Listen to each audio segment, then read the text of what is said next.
is exactly 7 days to World Cup. I'm sure everybody is excited. I'm sure the atmosphere is changing, and everybody anajiprepare kwenda Qatar. Maybe we broadcast or you go Qatar physically, you go and watch World Cup.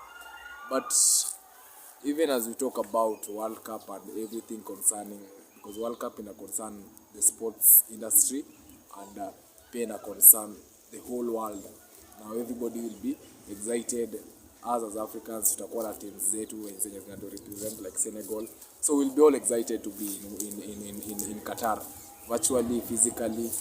But coming back to Kenya, coming back to our country Kenya, coming back to Africa, we must talk about politics, because politics is what brings us together. Politics is what ni Kenya inatuleta mbele kama wa Kenya.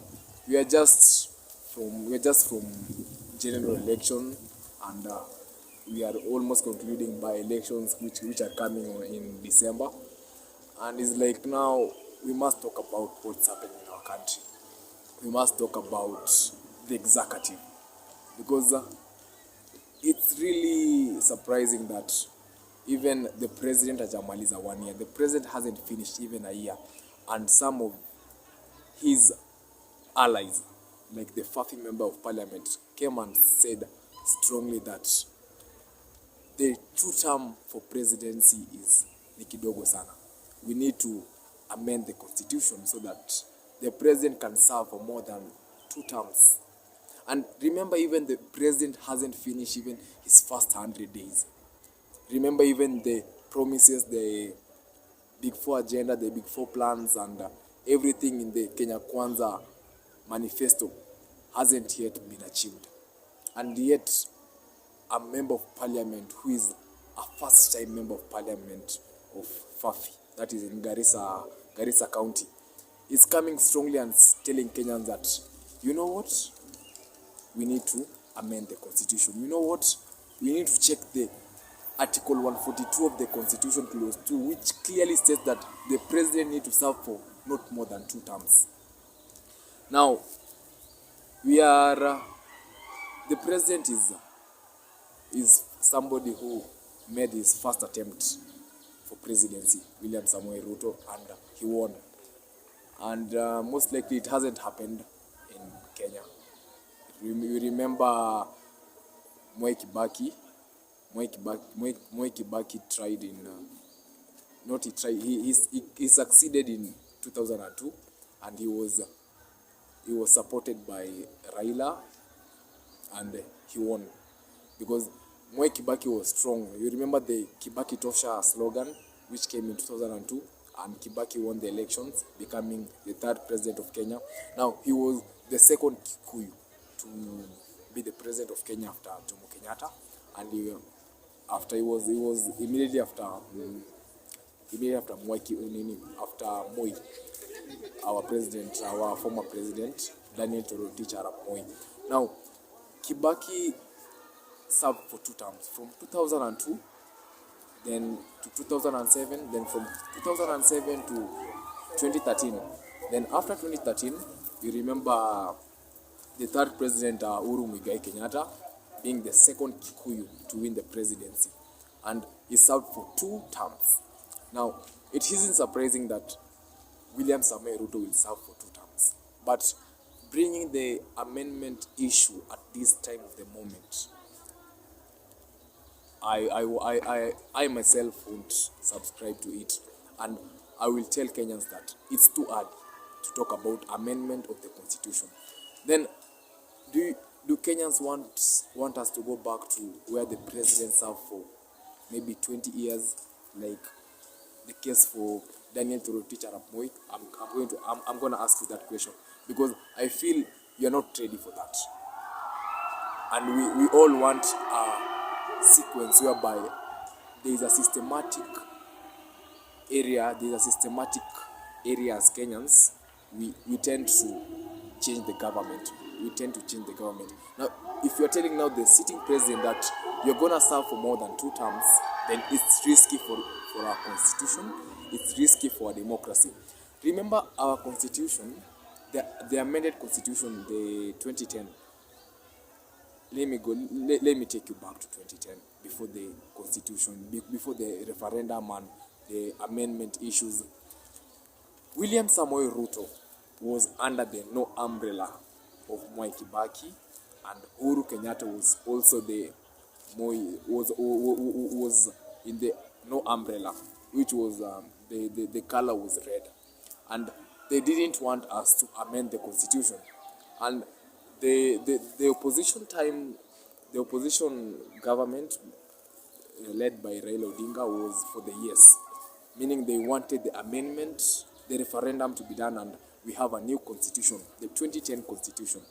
Now, when we amended the constitution through the referendum, the yes coalition won, and we did the referendum of the constitution, having our new constitution, which had a clear slogan, a clear procedure on how everything need to be done, and even about the executive. That is chapter 9 of the constitution, which talks about the executive. It extensively talks about the executive, how the procedure needs to be done, how the leadership from the presidency, and how it affects how it affects the whole house, that is executive. And now when you talk about the executive, it clearly shows that the presidency has an upper hand in terms of controlling the government, in terms of being the president of Kenya. The president isn't the president of that section which gave him a number of votes. The president is the president of the whole nation. Meaning, even if the Nyanza people fail to give him maybe 25% of the votes in maybe the Kisumu County, Siaya County, and he won. He's now the president of the whole nation. And we just finished the cabinet secretaries nominations and approval and everything, and we saw how the procedure was done. Then we came to the principal secretaries, and everything has brought a number of issues that the president is kind of planning his executive, his CS, his PS for other successful wins in terms of maybe the 2027 elections.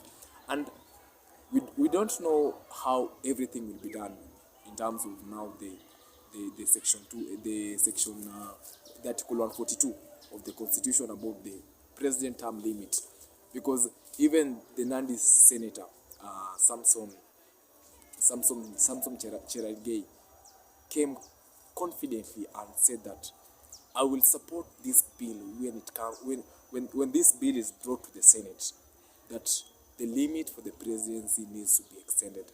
2 terms is not enough for the president. Now, Kenyans, I'm sure you're not ready for this. And it will be risky for our constitution. It will be risky for our democracy. Because we are in that era whereby only 2 communities are governing the country. The presidency, if it is not the Kikuyu, then it will be the Kalenjin. And now the deputy president will be also from another tribe. Now, when you take the nation to that direction, it is risky for us. And when you tell Kenyans that we want President William Samoei Ruto to govern this country for more than 10 years, then you want to tell Kenyans that my second person in command will be the deputy president, who cannot be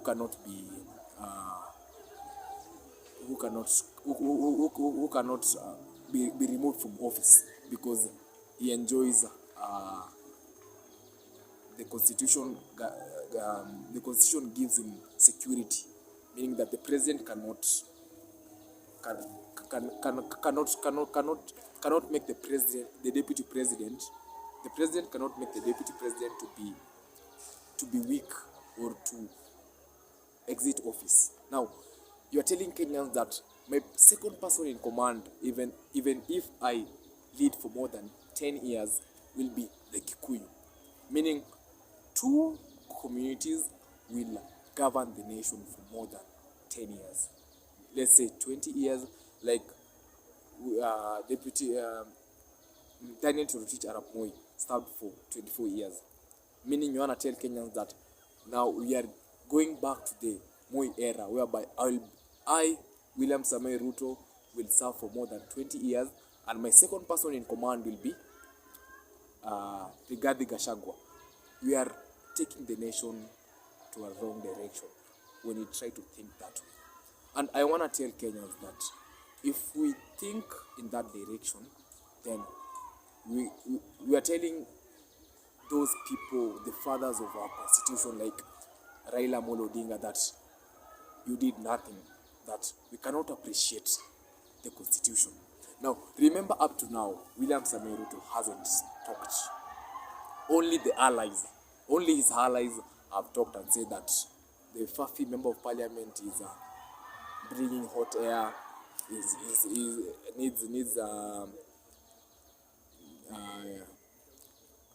needs let's say I can talk about it was everything was described as hot air, and he wants cheap publicity. Yeah, let me say cheap publicity.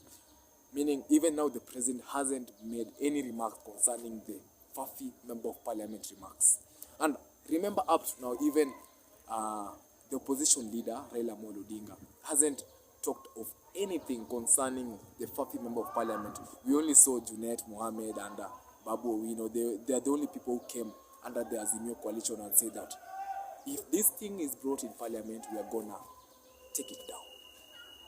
It's a risky direction when you go in that direction.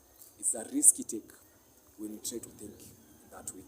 And we are also at a time whereby we are waiting for the Raila said is bringing a bombshell, and we don't know how the bombshell will be coming, with remarks to, with links to the constitution amendment, and we are yet to see.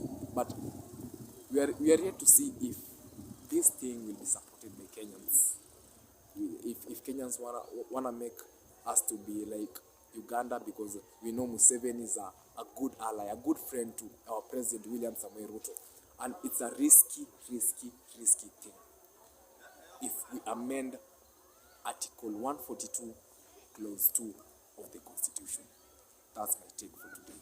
Thank you so much.